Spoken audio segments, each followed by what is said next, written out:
વર્ષો પહેલાની આ વાત છે। એક નાનકડા ગામમાં એક ગરીબ માજી રહેતા હતા। તેઓ માં ચામુંડાના અનન્ય ભક્ત હતા। તેમની પાસે સંપત્તિના નામે કંઈ નહોતું, પણ હૃદયમાં માં પ્રત્યે અખૂટ શ્રદ્ધા હતી। એકવાર ગામમાં ભારે દુકાળ પડ્યો।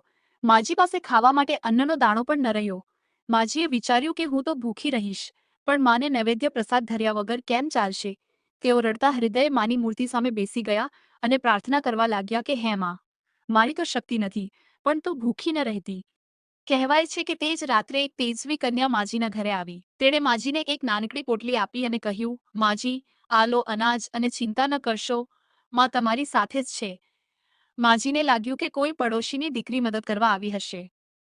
માજીએ તે પોટલી ખોલી તો તેમાંથી અખૂટ અનાજ નીકળ્યું। આખા ગામમાં દુકાળ હતો, છતાં માજીના ઘરેથી ક્યારેય અનાજ ખૂટતું નહોતું। જ્યારે માજી ચોટીલા દર્શન કરવા ગયા અને માતાજીના મુખ સામે જોયું, ત્યારે તેમને પેલી કન્યાના ચહેરાની ઝલક માના ચહેરામાં દેખાઈ। માજી સમજી ગયા કે સાક્ષાત માં ચામુંડા તેમની લાજ રાખવા આવ્યા હતા। જય માં ચામુંડા।